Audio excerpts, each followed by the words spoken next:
Hi everyone, very very good morning, good afternoon, good evening. Hope आप सब अच्छे होंगे। चैप्टर नंबर 5 हम पढ़ रहे हैं incorporation of a company. Previous class के अंदर हमने फॉर्मेशन ऑफ अ कंपनी देख लिया था।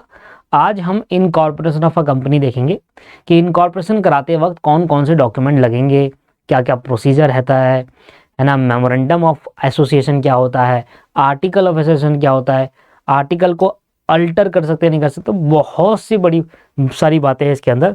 और और बहुत बड़ा चैप्टर है, सही में बहुत बड़ा चैप्टर है ये वाला हमारा। और इसको टाइम भी लगेगा, 5 से 6 क्लास इसको लग जाएगी, एक एक घंटे की।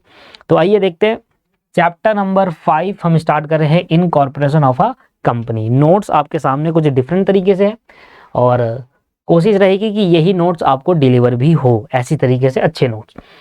सेक्शन 7 से स्टार्ट करते हैं, ठीक है। Section 7 of the companies act 2013, companies act 2013 का सेक्शन 7 क्या कहता है? कहता है provides for the procedure to be followed for the incorporation of a company.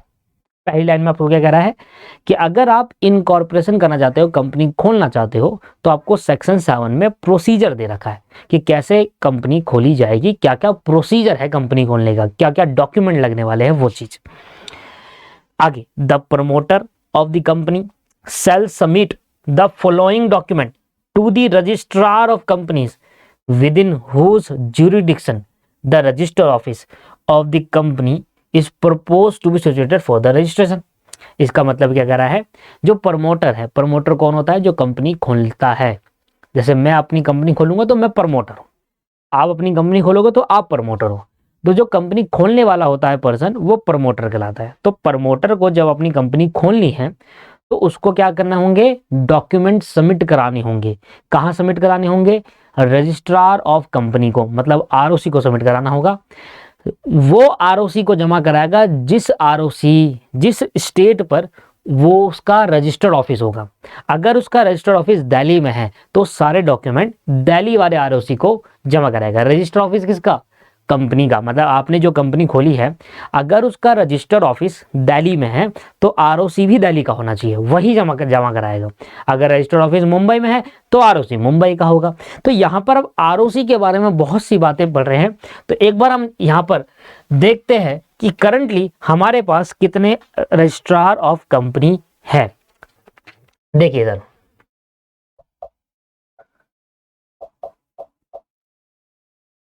Registrar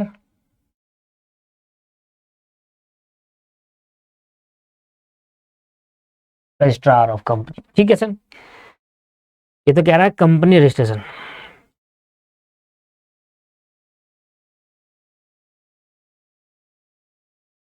ये लो जी। अब आप देखिए सामने आपको ये दिख रहा होगा, ध्यान से ठीक है। तो हमारे पास कितने आरओसी है दोस्तों, अभी देखते हैं। तो अगर आप इन सबको स्टेज को देते हैं, देखिए नीचे आपके पास स्टेज दे रखा है और ये आपको ये जो जगह दे रखा है, जैसे कि ये मैप जो दे रखा है, इस मैप में आपको ये बता रहा है कि कौन सा आरओसी कहाँ पर है। एक आरओसी जम्मू एंड कश्मीर में है, एक चंडीगढ़ में, हरियाणा और दिल्ली में है, ठीक है। तो इस तरीके से नीचे भी आपको डिटेल दे रखी है। तो अभी सर हमारे पास पूरी इंडिया में कितने रजिस्ट्रार ऑफ कंपनी है? टोटल 25 स्टेट, 25 है रजिस्ट्रार ऑफ कंपनी। देखिए तेलंगाना में है। अगर इसको आप यहाँ पर करेंगे, इस पर क्लिक करेंगे तो ये आपके पास आ जाएगी डिटेल। तेलंगाना में कहाँ पर है? आरओसी हैदराबाद, और ये पर्सन है, ये डिटेल है, ये सब कुछ है। इसके बाद आंध्र प्रदेश में है, ठीक है सर। ये देखो आंध्र प्रदेश की डिटेल आ गई। अब हम चलते हैं थोड़ा बड़ी बड़ी स्टेट में, जैसे दिल्ली और हरियाणा का, ये रहा सर आरओसी।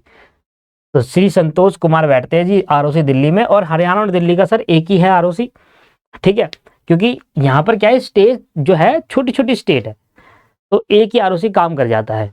जबकि अगर आप देखेंगे महाराष्ट्र में, तो महाराष्ट्र बहुत बड़ा है, उसमें 2 आरओसी चाहिए होते हैं। एक महाराष्ट्र मुंबई में है, एक महाराष्ट्र पुणे में है।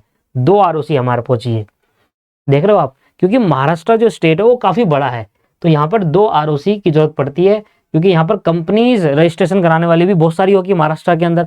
तो महाराष्ट्र इतना बड़ा स्टेट है तो कंपनीज भी इधर ज्यादा होगी, तो एक आरओसी पे बहुत ज्यादा बर्डन पड़ जाता है, इसलिए 2 आरओसी रखे। एक आरओसी मुंबई जिसकी डिटेल, और एक आरओसी पुणे जिसकी डिटेल, ठीक है सर। उत्तर प्रदेश में दे रखा है आरओसी एक, येरा, जो कि कानपुर में विस्तृत है, और उत्तराखंड में भी दे रखा है एक आरओसी, जो कि आपके पास यहाँ पर है, ठीक है सर।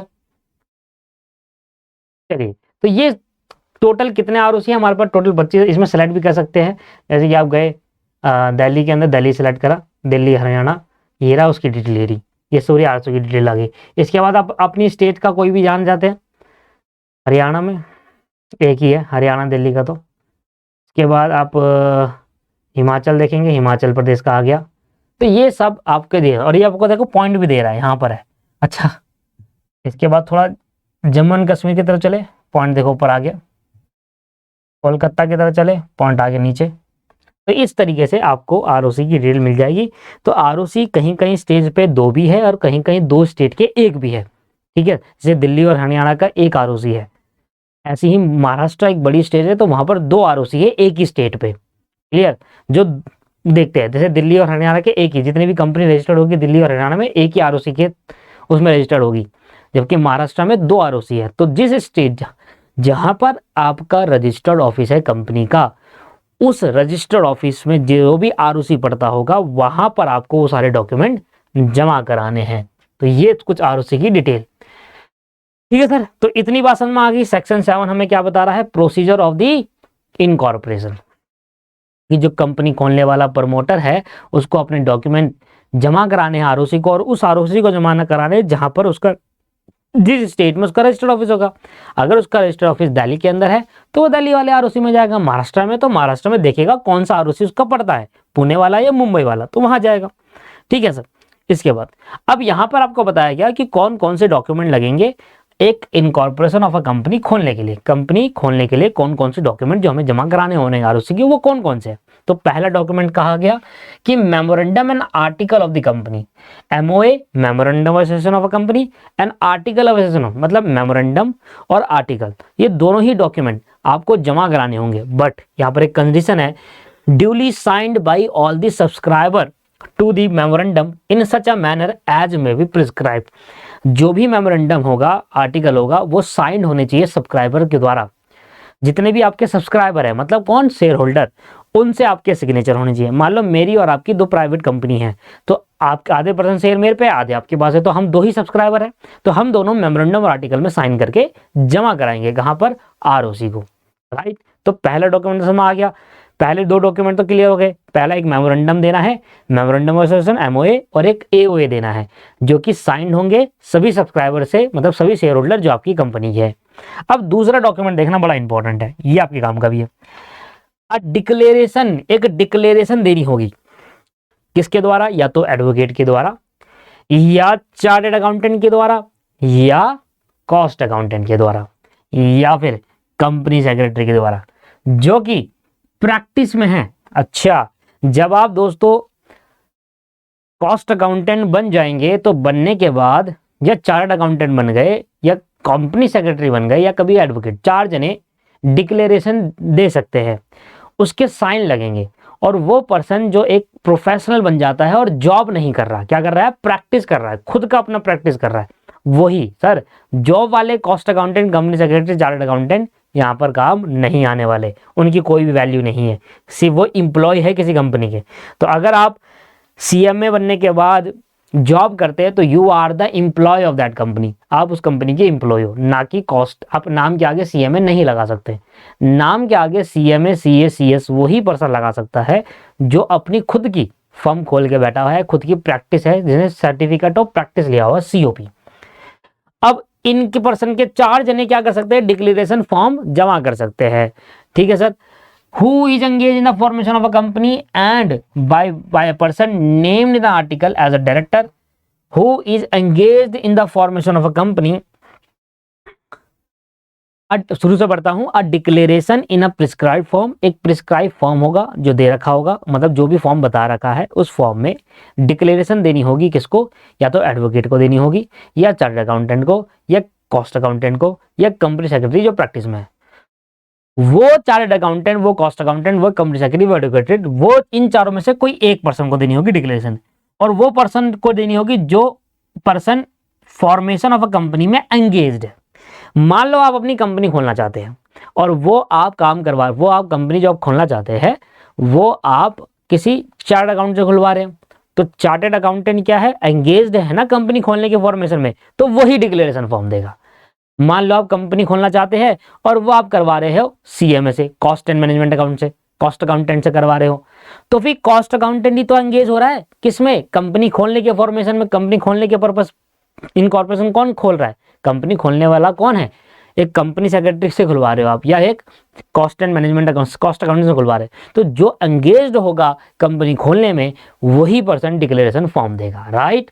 चलो, तो who is engage the formation of company and by a person named in the article as a director and by a person, and लगाया है और नहीं लगाया, मतलब डिक्लेरेशन फॉर्म में इन चारों में से एक पर्सन के तो साइन होंगे ही, डिक्लेरेशन फॉर्म देगा, एंड साथ में और होता तो या तो ये होता। एंड का मतलब chartered accountant, cost, company secretary और एडवोकेट, इन चारों में से जिससे भी आप अपनी कंपनी खुलवा रहे हैं वो एक डिक्लेरेशन फॉर्म देगा। साथ में डायरेक्टर भी डिक्लेरेशन देगा, अन अ पर्सन, आर्टिकल में जिस आर्टिकल एज अ डायरेक्टर क्या लिखा है, by a person named in article, article में जिस पर्सन का नाम डायरेक्टर, मैनेजर या सेक्रेटरी ऑफ द कंपनी लिखा है, that all the requirement of this act and rule made there under in respect of registration. मतलब आर्टिकल ऑफ एसोसिएशन में director के नेम पर जिस पर्सन का, मैनेजर के नेम पर जिस पर्सन का, सेक्रेटरी के नेम पर, इन चारों में, इन तीनों में से कोई एक जिस पर्सन का, तो वो भी क्या देगा, डिक्लेरेशन देगा साथ ही साथ उस चारों से। मतलब 4 पर्सन यहाँ है, 3 पर्सन यहाँ है, इसमें 4 पर्सन कौन है, advocate, chartered accountant, cost accountant, company secretary. जो पर्सन इसमें फॉर्मेशन में एंगेज होगा, और इसमें कौन से है, मैनेजर, डायरेक्टर या सेक्रेटरी, दोनों मिलकर डिक्लेरेशन फॉर्म देंगे। ठीक है, फॉर्मेशन ऑफ अ कंपनी खोलते टाइम, इनकॉर्पोरेशन करते टाइम दोनों पर्सन डिक्लेरेशन फॉर्म देंगे, 2 ही देंगे, चारों में से इधर एक और इसमें से एक, एंड लगाया दोनों साथ में। और आपको कंपनी का फॉर्मेशन करना है, रिक्वायरमेंट सभी इस एक्ट मतलब ऑफ द एक्ट लिखा होगा ना, कंपनीज एक्ट 2013 की बात कर रहा है, उसके रूल, उसकी रिक्वायरमेंट को मानते हुए ही आपको रिस्पेक्ट से रजिस्ट्रेशन कराना होगा, इन रिस्पेक्ट ऑफ रजिस्ट्रेशन। जब भी आप रजिस्ट्रेशन के बारे में रजिस्ट्रेशन कराना चाहते हैं तो आपको कंपनीज एक्ट 2013 के या उसके प्रीवियस कंपनी लॉ के रूल एंड रिक्वायरमेंट को मानना होगा उसमें। तो पहला आपके पास क्या है, मैं आपको याद करा दूंगा पक्का, मेमोरेंडम ऑफ, जब भी मैं दूसरा पॉइंट पढ़ूंगा पहले से पढ़ूंगा, memorandum association, article association signed by all the subscriber, ये जमा कराना होगा। दूसरा एक डिक्लेरेशन फॉर्म देना होगा, या तो advocate, chartered accountant, cost accountant, company secretary, and साथ में मैनेजर, डायरेक्टर, सेक्रेटरी, इनका एक डिक्लेरेशन फॉर्म जमा कराना होगा एज पर द एक्ट, जो भी रिक्वायरमेंट है उनको मानते हुए। अगला point, a declaration form for each of the subscriber, अब सब्सक्राइबर भी एक डिक्लेरेशन फॉर्म देंगे to the memorandum and a form person and from person named as a first director if any in the article stating that in form number INC 9। कहता है subscriber जो share holder है वो भी declaration form देंगे, और जो first director होगा, पहला डायरेक्टर जो कंपनी का होगा ना, वो भी डिक्लेरेशन फॉर्म देगा INC 9 फॉर्म में। द्वार से आते हैं, पहला वाला पॉइंट क्या कह रहा था, कौन सा फॉर्म कौन सारे डॉक्यूमेंट देना है, पहला डॉक्यूमेंट देना है MOA AOA signed by all the subscriber share holder, ये जमा कराना है। दूसरा पॉइंट, एक डिक्लेरेशन फॉर्म देना है, या तो chartered accountant, cost accountant, company secretary या एडवोकेट जो कि आपकी कंपनी के फॉर्मेशन में होगा, उससे डिक्लेरेशन फॉर्म जमा कराना है। साथ में या तो डायरेक्टर, मैनेजर या सेक्रेटरी, इन दोनों को मिलाकर डिक्लेरेशन फॉर्म देना है। इसके बाद जितने भी शेयर होल्डर्स है आपकी कंपनी के, वो भी डिक्लेरेशन फॉर्म देंगे, और फर्स्ट डायरेक्टर भी डिक्लेरेशन फॉर्म देगा। एंड लगा रखा सर, एंड का मतलब होता है दोनों। कौन से सब्सक्राइबर, जो भी मेमोरेंडम में सब्सक्राइबर होंगे ना, जो भी आपकी कंपनी के शेयर होल्डर है, वो सारे शेयर होल्डर, सारे अगर 100 है तो 100 के 100 शेयर होल्डर, प्लस एंड लगाए, and from a person named as first director, जिस पर्सन का नाम फर्स्ट डायरेक्टर की पोजीशन पे होगा, फर्स्ट डायरेक्टर के प्लेस पर जिस पर्सन का नाम होगा, वो भी साथ में डिक्लेरेशन देगा। बट जो डायरेक्टर है, जो फर्स्ट डायरेक्टर है, वो he is not a convicted of any offense in connection with the promotion, formation and management of any company। कहता है वो उसने कोई भी ऑफेंस ना करा हो, ऐसा पर्सन, वो शेयर होल्डर जो डिक्लेरेशन फॉर्म देंगे, जो डायरेक्टर डिक्लेरेशन फॉर्म देंगे ना, and from a person named as the first director if any, अगर कोई फर्स्ट डायरेक्टर है उसका देना है in the article stating that in INC 9 फॉर्म। साथ ही साथ जो पर्सन डिक्लेरेशन फॉर्म देंगे वो पर्सन ने कोई भी ऑफेंस ना करा हो, दूसरा, ही हैज नॉट, कहाँ नहीं ऑफेंस करा हो, प्रमोशन के टाइम पे ना करा हो, फॉर्मेशन के टाइम पे ना करा हो, या मैनेजमेंट जब वो मैनेज कर रहा था कंपनी को तब ना करा, मतलब किसी भी टाइप का ऑफेंस अगर किसी पर्सन ने करा है तो वो या तो डायरेक्टर नहीं बन सकता, ठीक है, और वो डिक्लेरेशन फॉर्म जमा नहीं कर सकता। तो वो पर्सन जो डिक्लेरेशन फॉर्म देगा वो पर्सन कन्विक्टेड नहीं होना चाहिए किसी भी ऑफेंस से। किसके कनेक्शन में, प्रमोशन, फॉर्मेशन और मैनेजमेंट के कनेक्शन में। He has not been found guilty of any fraud of और मिस रिप्रेजेंटेशन कह सकते हैं, मिसफेयरेंस कह सकते हैं, of any breach of duty और any to any company under this act 2013 या किसी प्रीवियस एक्ट के लास्ट 5 साल में, पिछले 5 साल में उस पर्सन ने ये गिल्टी नहीं हो, गिल्टी मतलब जब आप अपनी गलती मान लेते हो कि मैंने फ्रॉड किया है, मैंने मिस रिप्रेजेंट करा है, या फिर मैंने क्या करा है, कोई भी ड्यूटी तोड़ी है, जब आप मान लेते हो, एक्सेप्ट कर लेते हो, तो कहते हैं गिल्टी फाउंड हो जाना कि हाँ इस पर्सन ने ही गलती करी है। तो वो पर्सन गिल्टी फाउंड नहीं होना चाहिए, जो पर्सन डिक्लेरेशन देगा तो वो पर्सन गिल्टी फाउंड नहीं होना चाहिए। किसमें, या तो उसने कभी ना कभी ब्रीच ऑफ कॉन्ट्रैक्ट ना करा हो, ड्यूटी ना करा हो, कभी मिस रिप्रेजेंटेशन ना करा हो, कभी मिसलीड ना करा हो, या फिर दोस्तों फ्रॉड ना करा हो। किसमें, इस कंपनी एक्ट के तहत यानी प्रीवियस कंपनी लॉ के तहत पिछले 5 सालों में, मतलब उसने छठे साल में अगर किसी ने फ्रॉड करा हो और छठे साल में फ्रॉड करने का 5 साल बीत गए तो फिर वो डिक्लेरेशन फॉर्म दे सकता है। मतलब 5 साल के अंदर अंदर उसने नहीं करा हो, छठे साल में करा हो तो कोई दिक्कत नहीं। 5 साल लिखा है, लास्ट 5 ईयर, मतलब आज से 5 साल गिरेंगे और देखेंगे इस 5 साल के पीरियड में उसने मिसलीड, मिसरिप्रेजेंट तो नहीं कर दिया, किसी को फ्रॉड तो नहीं करा, कोई ब्रीच ऑफ ड्यूटी तो नहीं करी। अगर ऐसा करा है, उसने एक्सेप्ट करा अपनी गलती, गिल्टी फाउंड हुआ है वो, मतलब वो हुआ है दोषी फाउंड, तो हम उसको कहेंगे वो पर्सन क्या नहीं कर सकता, डिक्लेरेशन नहीं भर सकता। That all the document filed with the registrar for registration of the company contain information that is correct, complete and true to the best of his knowledge and belief. कह रहा है जो भी डॉक्यूमेंट आप company खोलते वक्त, registration कराते वक्त आरओसी को जमा कराओगे वो करेक्ट होनी चाहिए, दूसरी कंप्लीट होनी चाहिए और सही होनी चाहिए। ठीक है, जितना भी जो पर्सन डॉक्यूमेंट है उसकी नॉलेज और बिलीफ में अगर वो कह रहा है कि भाई मेरी नॉलेज के अनुसार जितना मैं बिलीव करता हूं उस हिसाब से मैंने जो डॉक्यूमेंट जमा कराया है वो करेक्ट है, कंप्लीट है और सही, ट्रू है।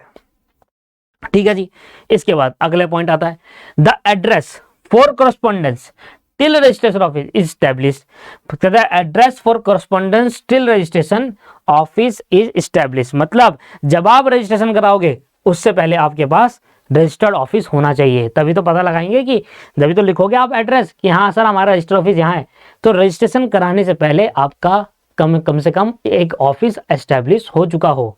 इसके बाद ऑल पर्टिकुलर्स का मतलब होता है detail of every subscriber to the memorandum, memorandum के हिसाब से जितने भी शेयर होल्डर्स है, जितने भी सब्सक्राइबर हैं उनकी सारी detail along with proof of identity, जैसे कि आधार कार्ड, पैन कार्ड, ये भी जमा कराना होगा आपको, राइट। इसके बाद द पर्टिकुलर मतलब detail of a person mention in the article as the first director of the company, उसका भी डिटेल आपको देनी पड़ेगी, सारी की सारी डिटेल देनी पड़ेगी, आधार कार्ड, पैन कार्ड सब। The consent of the act as director of the company in such a form as may preferred, जो भी कंपनी का डायरेक्टर है उसके कंसेंट फॉर्म कि उसको कोई भी दबाव में आकर डायरेक्टर नहीं बनाया गया है, वो अपनी मर्जी से डायरेक्टर बना है, वो भी कंसेंट फॉर्म जमा कराएगा। ठीक है, वो भी जमा कराना होगा। पता है कितने सारे डॉक्यूमेंट हो गए, ये हो गया हमारा पूरा प्रोसीजर सेक्शन 7 के तहत कि कौन कौन से डॉक्यूमेंट क्या क्या सबमिट कराना है। एक बार मैं जल्दी से रिपीट करता हूं, पहला, मेमोरेंडम और article duly signed by the share holder subscriber, आपको एमओए देना है, एओए देना है, जो कि आपके शेयर होल्डर्स के साइन होकर, मतलब जो भी सब्सक्राइबर है कंपनी के, जो मेमोरेंडम में लिखा हुआ है, मेमोरेंडम और आर्टिकल में जितने भी सब्सक्राइबर लिखे हुए हैं उन सब्सक्राइबर के साइंड एमओए और एओ आपको जमा कराने होंगे। इसके बाद एक डिक्लेरेशन फॉर्म देना होगा, आपको याद करा दूंगा, मैं याद कराऊंगा इसको। देखिए क्या होता है, लॉ के पेपर में हर एक चीज याद नहीं करी जा सकती और पॉइंट टू पॉइंट भी याद नहीं किया जा सकता। हालांकि मैं आपको पॉइंट टू पॉइंट पढ़ा दूंगा, एक एक पॉइंट आपको पढ़ा सकता हूं, आपको समझा सकता हूं कि ये पॉइंट क्या कहता है, ये लाइन क्या कहती है लॉ की, बट आप उसको याद करो ये पॉसिबल नहीं है, मैं भी जानता हूं। क्योंकि मैं भी आपकी तरह बैठा था वहां पर और मैंने भी लॉ का एग्जाम दिया है, तो मैं भी याद नहीं कर पाता था। सिंपल सी बात है। एक टीचर बनने के बाद मेरा पॉइंट ऑफ व्यू चेंज नहीं हो जाएगा कि यार मैं जब मैं नहीं याद कर पाता था पॉइंट टू पॉइंट, तो आप भी शायद मुश्किल रहता है। मेरे हिसाब से 99% लोगों के साथ मुश्किल रहता है कि वो पॉइंट टू पॉइंट चीजें याद नहीं कर पाते। 1% होता है जिनको गॉड गिफ्टेड होता है, वो रट जाते हैं पूरी चीजें। चलिए, तो हम क्या करते हैं कि कभी भी अगर हम कोई चीज भूल गए हैं या पॉइंट टू पॉइंट हमसे याद नहीं हो पा रहा, तो हम अपनी लैंग्वेज में बनाकर लिख कर आएंगे। पर कुछ पॉइंट्स होते हैं जो मेन पॉइंट होते हैं, जिनको आपको लिखना ही पड़ता है। जैसे कि क्या आपने लिखा है, memorandum of association, article of association signed by all the subscriber. अब आप बाकी का भूल गए कि प्रिस्क्राइब फॉर्म में देना, ये भी लिखना था। कुछ नहीं, आपने मेन पॉइंट तो लिख दिया ना कि जो एमओए और जो एओ है वो जमा कराना होगा और उसको सारे सब्सक्राइबर द्वारा साइन करके जमा कराना होगा। यही मेन था, इतना लिख दिया। बाकी की टूटी फूटी इंग्लिश है, कोई दिक्कत नहीं है। दूसरा, एक डिक्लेरेशन फॉर्म देना होगा। किससे? एडवोकेट द्वारा या चार्टर्ड अकाउंटेंट या कॉस्ट अकाउंटेंट या कंपनी सेक्रेटरी। एंड और क्या, मैनेजर और डायरेक्टर या फिर सेक्रेटरी ऑफ द कंपनी, उन दोनों का डिक्लेरेशन फॉर्म जमा कराना होगा आरओसी को। ठीक है, और कहाँ के आरओसी का जमा है? जहां पर आपका रजिस्टर ऑफिस है। तीसरा पॉइंट क्या कहता है आपको? तीसरा पॉइंट कहता है कि सर देखिए, जितने भी आपके पास, आपको एक डिक्लेरेशन फॉर्म जमा कराना होगा। तीसरा पॉइंट, डिक्लेरेशन फॉर्म जमा कराना होगा। जितने भी आपके सब्सक्राइबर है मेमोरेंडम के हिसाब से, उनका सभी डिक्लेरेशन फॉर्म। देखो क्या होता है, कंपनी खोलते वक्त सब्सक्राइबर और कंपनी खुलने के बाद के जो सब्सक्राइबर है उनमें डिफरेंस आता है। कैसे बताता हूं? मान लो हम दोनों ने मिलकर एक कंपनी खोली, पब्लिक कंपनी। ठीक है, आपकी 50% शेयर होल्डिंग थे, मेरी 50% थे। अब हमारे दो है, कंपनी खोलने से पहले हम दो सब्सक्राइबर हैं, तो हम दोनों का ही जाएगा। अब आप सोचिए कि कंपनी खोलने के बाद हमने अपने शेयर इशू करे, तो मैंने अपने 25% शेयर पब्लिक में बांट दिए, पैसा फंड रेज करा, पब्लिक 25% दे, आपने 25% दिया, तो हमने 50% शेयर दे दिए। 25 मेरे, 50 पब्लिक के पास है। अब 50% जो शेयर हमने इशू करे पब्लिक पे, पब्लिक ने खरीदा, 1 लाख लोगों ने खरीदा। क्या मुझे 1 लाख लोगों का सब्सक्राइबर फॉर्म सबमिट कराना होगा? नहीं सर। ये समझ में आ रहा है? मतलब रिलायंस कंपनी के अगर 5 लाख शेयर होल्डर है, तो क्या सबके लेना होगा क्या डिक्लेरेशन फॉर्म? नहीं सर, कंपनी इनकॉर्पोरेशन खोलते टाइम सब्सक्राइबर कम होते हैं। शेयर होल्डर 1 2 3 4 हो सकता है, पब्लिक कंपनी में 7 8 हो सकते हैं, बट लाखों का डिक्लेरेशन फॉर्म लेना तो पॉसिबल ही नहीं है। सिर्फ कंपनी इनकॉर्पोरेशन करते टाइम देखो कि कौन कौन से शेयर होल्डर है। अगर हम 10 शेयर होल्डर है तो 10 का डिक्लेरेशन फॉर्म देना आसान है। क्लियर है? चलिए, समझ में आ रहा है आपको? हम 5 लोगों ने मिलकर एक कंपनी खोली, पांचों के पास शेयर है। ठीक है जी, पांचों के पास 20% के शेयर है। ठीक है ना? तो हम 5 जनों का डिक्लेरेशन फॉर्म देना तो आसान होगा ना सर। तो मेमोरेंडम के हिसाब से जब कंपनी इनकॉर्पोरेट करे थे, उस टाइम मेमोरेंडम के हिसाब से 10 शेयर होल्डर थे या 5 शेयर होल्डर है, जो भी है, उनका डिक्लेरेशन फॉर्म देना आसान होगा। ठीक है सर, वो कह रहे हैं। उसके बाद तो भाई लाखों शेयर होल्डर, उनसे थोड़ा ना डिक्लेरेशन लिखाएंगे। कंपनी इनकॉर्पोरेट करते टाइम मेमोरेंडम के हिसाब से कितने थे? ठीक है, तो जितने भी मेमोरेंडम के हिसाब से शेयर होल्डर है, उनका डिक्लेरेशन फॉर्म भी जमा कराना होगा। साथ ही साथ आर्टिकल के हिसाब से फर्स्ट डायरेक्टर की पोजीशन पे जिस पर्सन का नाम लिखा होगा, उसको भी डिक्लेरेशन फॉर्म जमा कराना होगा। बट कंडीशन ये है कि वो पर्सन जो डिक्लेरेशन फॉर्म जमा करा रहा है, वो कोई भी ऑफेंस ना करा हो किसी ने। इससे रिलेटेड, प्रमोशन से रिलेटेड, फॉर्मेशन से रिलेटेड, और मेरे नाम से निकल गया, मैनेजमेंट से रिलेटेड, मेरे ध्यान से भी निकल गया।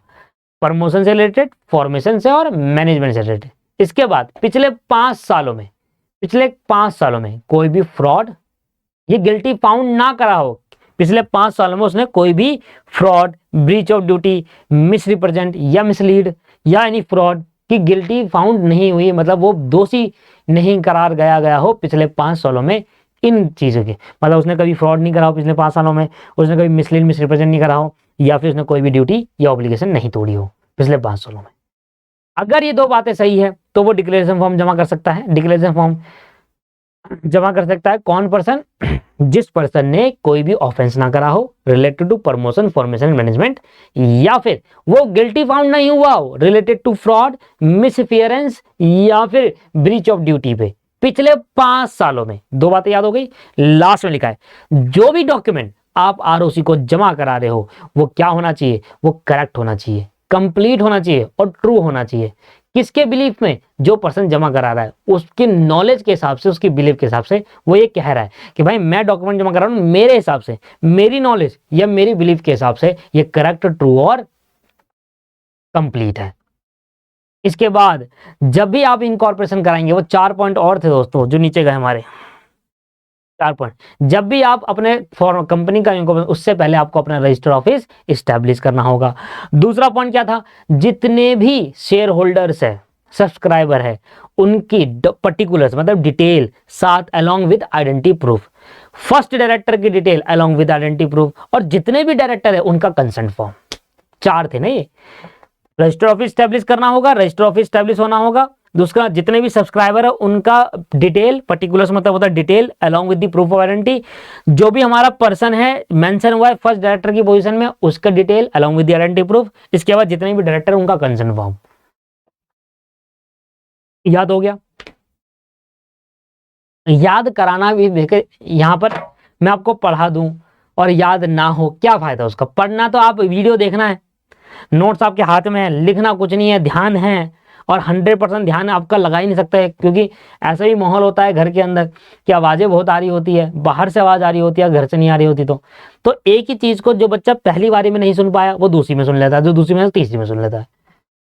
मेरे पास बहुत सारे स्टूडेंट ऐसे कहते हैं कि सर एक चीज को बार बार रिपीट करने से हमारा टाइम वेस्ट होता है। मेरे को ये बहुत सारे बच्चे कहते हैं सही में। बट अगर आप मेरे पर्सपेक्टिव से सोचो तो सर टाइम तो मेरा भी वेस्ट हो रहा है, मुझे ही पता है, मैं भी बहुत सारे स्टूडेंट सुनता हूं, पर अगर मैं उनकी बात मान लूं तो आपको याद नहीं हो पाएगा, इतनी गारंटी है। यही नहीं कर पाता मैं, मुझे एक चीज बार बार बार इसलिए बोलनी पड़ती है क्यों, मैं आपका टाइम वेस्ट नहीं करना चाहता। मेरा भी टाइम वेस्ट होता है, मैं एक बार में पढ़ा के समझा के कर सकता हूं। आपको समझ आना और याद होने में डिफरेंस है दोस्तों। समझ एक बारी में आता है, क्लियर है, वो मैं भी समझता हूं कि आपको एक बार अच्छे से पढ़ा दिया आपको समझ में आ जाएगा, पर याद एक बारी में नहीं होगा। 2 बार रिपीट करा, अब मैं तीसरी बार अगर रिपीट कर दूं आपको याद हो जाएगी। मैं इसको हटा देता हूं, ठीक है सर। अगर यहां पर साथ में बच्चे बैठे होते तो वो खुद ही बोल देते। अभी रिकॉर्डिंग हो रही है तो हो सकता है मैं कोई चीज भूल गया हूं। पहला, मेमोरेंडम और article of association duly signed by the subscriber, आपको जमा कराना होगा। दूसरा, बताओ, सोचो, खुद ही सोचो। दूसरा, जितने भी डिक्लेरेशन फॉर्म जमा कराना होगा, advocate, chartered accountant, cost accountant, इनमें से एक जो कि कंपनी के फॉर्मेशन में इंगेज है उससे ही, प्लस साथ में डिक्लेरेशन फॉर्म जमा कराना होगा किससे भाई? डायरेक्टर से। डिक्लेरेशन फॉर्म जमा कराना होगा आपको फर्स्ट डायरेक्टर से। इसके बाद तीसरा फंड, आपको डिक्लेरेशन जमा कराना होगा जितने भी सब्सक्राइबर है आपकी कंपनी के उससे, साथ में डायरेक्टर से भी, साथ में आपके डायरेक्टर से भी। हाँ, इधर डायरेक्टर था, मैंने सेकंड पॉइंट में डायरेक्टर, मैनेजर, सेक्रेटरी और कंपनी तीनों थे, ठीक है जी। इसके बाद यहां पर भी देखो लिखा हुआ है कि डिक्लेरेशन फॉर्म जमा कराना होगा सब्सक्राइबर टू द मेमोरेंडम, और जितने भी सब्सक्राइबर उनसे, और प्लस फर्स्ट डायरेक्टर से कराना होगा। तो पहले 3 पॉइंट तो याद हो गए। पहले 3 पॉइंट एक बार याद करो, ध्यान से दोबारा याद करो। पहला, मेमोरेंडम एमओए और एओए दोनों जमा कराना होगा, साइन बाय द सब्सक्राइबर। दूसरा, chartered accountant, cost accountant, company secretary और एडवोकेट, इन चारों में से जो पर्सन एंगेज है कंपनी खोलने में, उनके क्या डिक्लेरेशन फॉर्म, साथ ही साथ manager, director, secretary of the company, इसका डिक्लेरेशन फॉर्म, दोनों डिक्लेरेशन फॉर्म जमा कराना होगा आरओसी को। तीसरा पॉइंट कहता है जितने भी सब्सक्राइबर है मेमोरेंडम के टाइम पर, मेमोरेंडम में जो भी सब्सक्राइबर लिखा हुआ है इनकॉर्पोरेशन के टाइम पर, जितने भी शेयर होल्डर है उनका डिक्लेरेशन फॉर्म, साथ में जिस पर्सन का नाम एज अ फर्स्ट डायरेक्टर लिखा होगा उसका डिक्लेरेशन फॉर्म जमा कराना होगा। जो भी पर्सन डिक्लेरेशन फॉर्म जमा कराना होगा वो 2 बातें नहीं होना चाहिए। पहला, कभी उसने ऑफेंस ना करा हो, अभी भी उसने ऑफेंस ना करा हो, किसके कनेक्शन में? प्रमोशन, फॉर्मेशन एंड मैनेजमेंट के कनेक्शन में। और दूसरा, उसने क्या नहीं करा हो, कभी वो गिल्टी फाउंड ना हुआ हो, कोई यानी फ्रॉड की वजह से, कोई मिसफियरेंस की वजह से, और कोई ब्रीच ऑफ ड्यूटी की वजह से ड्यूरिंग प्रीवियस 5 सालों में। ये सारी अगर बातें हो गई तो डिक्लेरेशन फॉर्म जमा करा देगा। जितने भी डॉक्यूमेंट आप आरओसी को जमा कराओ, तीसरा पॉइंट है, जितने भी डॉक्यूमेंट आप आरओसी को जमा कराओगे वो करेक्ट होने चाहिए, कंप्लीट होने चाहिए, ट्रू होने चाहिए, with knowledge and his belief के हिसाब से। मतलब जो पर्सन जमा करा रहा है उसकी नॉलेज के बिलीफ के हिसाब से ये करेक्ट, कंप्लीट और ट्रू होना चाहिए। इसके बाद 4 पॉइंट और थे। इसके बाद कह रहा है रजिस्टर्ड ऑफिस आपको स्टैब्लिश करना होगा बिफोर इनकॉर्पोरेशन।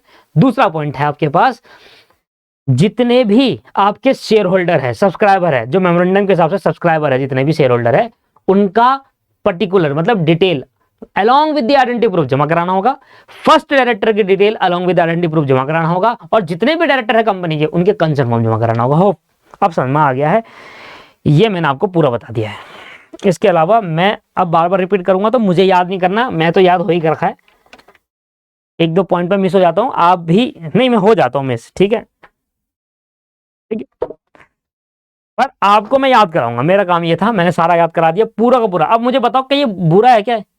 बताइए, सेक्शन 7 क्या कह रहा था, प्रोसीजर बता रहा था कि कैसे हम कौन कौन से डॉक्यूमेंट जमा कराने और कैसे जमा कराने हैं, बस ये बता दिया, और ये सारे डॉक्यूमेंट सारा याद करा दिया, इतना बड़ा है ये, और आपको लग भी नहीं होगा। ये होता है बेनिफिट बार बार बोलने से और आपको याद करने से। ये एक पेज का आंसर है, एक पेज का है, अगर आप ध्यान से देखें ये पूरा यहां से लेकर यहां तक है दोस्तों, पूरा एक पेज का है। अगर पेपर में आ गया आराम से लिख लोगे, क्योंकि आपको सारे पॉइंट पता है। होप अगर आप एक दो पॉइंट भूल भी गए तो क्या दिक्कत है यार, 8 नंबर का आएगा या 5 का आ जाएगा, 6 का आ जाएगा, एक दो पॉइंट भूल जाओगे तो अगले 5 का नंबर में से 4 मिल जाएंगे, 6 में से 4 मिल जाएंगे, 5 मिल जाएंगे, कुछ तो मिलेगा। अब इतना सब याद करने पर आप अगर कहोगे, मैं आपको कहूंगा भाई यहां से लेकर यहां तक याद करो, आप भी डर जाओगे, पर मैंने आपको याद करा दिया। ये होता है। तो कई स्टूडेंट मुझसे कहते हैं कि सर रिपीट करके आप टाइम वेस्ट करते हो हमारा, पर उनको मैं कहना चाहता हूँ वो टाइम वेस्टिंग नहीं है, वो है बेनिफिट है, होता है, उससे क्या होता है आपको बेनिफिट मिल जाता है। एक अमेंडमेंट आई थी दोस्तों, अमेंडमेंट, और उसमें 2 सेक्शन इंट्रोड्यूस करे गए। The memorandum of association and article of association are basic essential document of the company.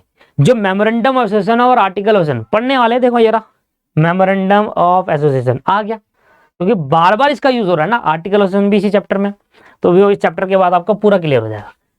New section add करा गया, इसी में नया सेक्शन ऐड करा गया 10A has been introduce with the introduction of a companies amendment ordinance. कब कहां introduce करा? अभी देख कंपनीज अमेंडमेंट ऑर्डिनेंस क्या होता है, कंपनीज अमेंडमेंट ऑर्डिनेंस क्या होता है। देखिए क्या होता है, जब भी कोई एक्ट कानून पास होता है बिना पार्लियामेंट में पास हुए, उसको ऑर्डिनेंस कहते हैं। सर ऐसा कैसे हो सकता है?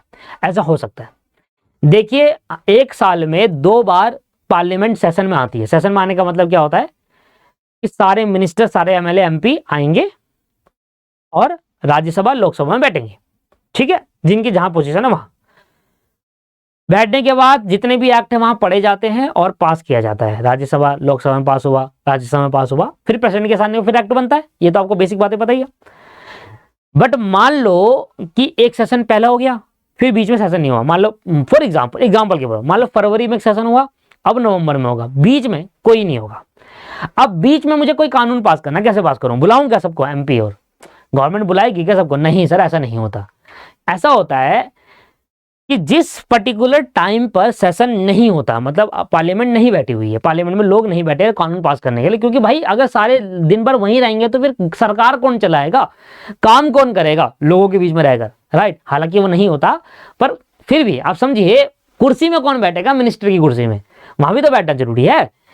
तो वहां पर जिस टाइम सेशन में नहीं होती पार्लियामेंट, जिस टाइम बैठी नहीं होती पार्लियामेंट, उस टाइम गवर्नमेंट के पास एक पावर होती है, आर्टिकल कॉन्स्टिट्यूशन की तरफ से, कॉन्स्टिट्यूशन ऑफ इंडिया की तरफ से पावर दी जाती है भारत सरकार को, जो रूलिंग पार्टी है उसको, कि जिस टाइम सेशन में नहीं है उस टाइम आप एक्ट पास कर दो, और उस एक्ट को हम ऑर्डिनेंस कहेंगे। क्या कहेंगे? ऑर्डिनेंस। ऑर्डिनेंस क्या होता है? हम जिस टाइम सेशन में पास नहीं होते उस टाइम एक्ट तो होता है और वो लागू हो जाता है लोगों पर, बट जिस टाइम सेशन में भटी जाएगी पार्लियामेंट, तो जो एक्ट ऑर्डिनेंस के तौर पर जो एक्ट पास हुआ था विदाउट लोकसभा राज्यसभा की परमिशन में, सिर्फ प्रेसिडेंट के साथ पास हो गया, और लोगों को उनको मानना ही पड़ेगा क्योंकि सेशन में थी नहीं पार्लियामेंट, तो उस पर्टिकुलर बुक को पास कर दिया जाता है, एक्ट बना जाता है, बस उसके बीच में लिख दिया जाता है ऑर्डिनेंस। इसका मतलब ये है कि ये अभी लोकसभा राज्यसभा में पास नहीं हुई है, बट जब भी सेशन में पार्लियामेंट सेशन होगा तो इस ऑर्डिनेंस को पास कराया जाएगा। अगर वो पास हो गया तो ऑर्डिनेंस वर्ड हट जाता है और एक्ट बन जाता है। ठीक है सर, ऑर्डिनेंस एक्ट होता है तो ऑर्डिनेंस वर्ड हटाते हो, प्रॉपर एक्ट बन जाता है क्योंकि वो पास हो गया है। पर अगर वो ऑर्डिनेंस जो पास किया था और सेशन में वो पास नहीं हुआ, लोकसभा राज्यसभा में पास नहीं हो पाया, वहां खत्म हो गया, तो फिर वो ऑर्डिनेंस जो बनाया गया था सेशन के दौरान, जब सेशन नहीं थी तब बनाया गया था, वो उस पर्टिकुलर पॉइंट ऑफ व्यू में तो वो कानून लागू हुआ, और जैसे सेशन में वो प्रोजेक्ट हुआ तो फिर वहीं से वो खत्म हो जाएगा। तो सर क्या खत्म होने से जो पिछले वो जितना उस एक्ट जो कानून पास हो उसकी वजह से जो इंप्लीमेंट पड़ा वो भी खत्म कर देंगे या नहीं? प्रीवियसली इंप्लीमेंट खत्म नहीं होगा, वो वैसे का वैसे रहेगा, आगे का नहीं माना जाएगा। यही बात मैं आपको एग्जाम्पल से बताता हूँ। आप ऐसे समझ नहीं पाएंगे क्योंकि बहुत सारी बातें बोल दी एक ही बार में रिपीटली।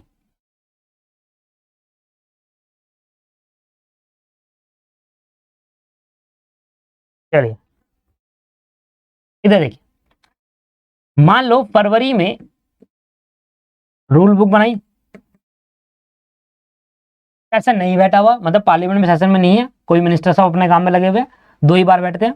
रूल बुक को बना दिया गया एक्ट प्रेसिडेंट से साइन करके। अब क्योंकि ये लोकसभा राज्यसभा में पास नहीं हुआ तो उसके एक्ट के बीच में लगा दिया जाएगा ऑर्डिनेंस। इस एक्ट के बीच में लगा दिया जाएगा ऑर्डिनेंस। फरवरी ने पास करा, अब मान लो जून में जाकर पार्लियामेंट सेशन में आई, मैं एग्जाम्पल ले रहा हूँ, एक्चुअल डेट क्या है वो बाद में बताएंगे, ज्योग्राफी का पार्ट है। देखिए ऑर्डिनेंस सेशन में आई जून में, तो ये एक्ट फरवरी से लेकर जून तक तो एप्लीकेबल होगा जैसे और एक्ट एप्लीकेबल होता है। जून में सेशन आया और ये एक्ट फिर दोबारा लोकसभा राज्यसभा में पास होगा। ठीक है सर। अब ये जो ऑर्डिनेंस है वो यहाँ पास होगा, अगर वो पास हो गया ऑर्डिनेंस, वो कानून बन गया, तो फिर ये ऑर्डिनेंस बदल जाएगा, जो एक्ट था वो एक्ट बन जाएगा, आगे एप्लीकेबल हो जाएगा। पर अगर ये पास नहीं हुआ तो इसके बाद यहीं पर खत्म हो जाएगा, आगे कोई इसकी एप्लीकेबिलिटी नहीं होगी। बट ये जो एप्लीकेबल हो गया था इस पर्टिकुलर पीरियड तक वो एप्लीकेबल ही रहेगा। ये समझाने की कोशिश कर रहा था मैं आपको, होप आप समझ गए। ऑर्डिनेंस वर्ड कहीं पर भी आपको दिखेगा ना दोस्तों, आप समझ जाना कि ये एक्ट पास करा गया है विदाउट लोकसभा राज्यसभा में पास करे बिना, क्योंकि उस टाइम सेशन में नहीं थी लोकसभा राज्यसभा, इस वजह से उसको अर्जेंटली पास करना पड़ा। इसलिए ही यहां लिखा कंपनी अमेंडमेंट एक्ट होता है, पर यहां पर वर्ड आ गया ऑर्डिनेंस। समझ में आया? ऑर्डिनेंस ले आया क्योंकि ये जिस टाइम ये पास हुआ था ऑर्डिनेंस उस टाइम सेशन में नहीं थी पार्लियामेंट, तब वो पास हो गया था, बाद में जाकर इसको लोकसभा राज्यसभा में रखा होगा और तब वहां पर पास होकर ये एक्ट बन जाएगा। राइट, चल आ गया अब आपका ऑर्डिनेंस। अब इस ऑर्डिनेंस ने नया सेक्शन इंट्रोड्यूस करा और इसने कहा it provide that every company incorporated after the notification of the ordinance shall not be commerce business unless the director file a declaration within 180 days of the incorporation that every subscriber has paid for their share as agreed and registered office has been verified by filing necessary returns। क्या बोला इसने? Section 10A ने क्या बात करी है? कह रहा है, ध्यान देना, कह रहा है it provide that every company, हर एक कंपनी जो इनकॉर्पोरेट हुई थी after the notification of the ordinance, आज मान लो नोटिफिकेशन आया ऑर्डिनेंस का, ये नया सेक्शन इंट्रोड्यूस हुआ, इसके बाद जो भी कंपनी इनकॉर्पोरेट होगी, इससे पहले की कंपनी के लिए नहीं था ये। मान लो फरवरी में ये नोटिफिकेशन आया, एक एग्जांपल के तौर पे ले रहा हूं, ये ऑर्डिनेंस आया मान लो 1 फरवरी को, 1 फरवरी के बाद जितनी भी कंपनी इनकॉर्पोरेट होगी, अब पढ़ो, it provide that every company incorporate after the notification of the ordinance, जिस दिन ऑर्डिनेंस का नोटिफिकेशन आया उस दिन के बाद जितनी भी कंपनी इनकॉर्पोरेट होगी वो सारी company shall not come business, वो तब तक बिजनेस आगे नहीं कर पाएगी, अपना बिजनेस नहीं चला पाएगी अनलेस, जब तक, अनलेस का मतलब जब तक डायरेक्टर क्या करेगा, एक डिक्लेरेशन जमा नहीं कराएगा 180 दिन के अंदर अंदर। जैसे इनकॉर्पोरेट हुई, मान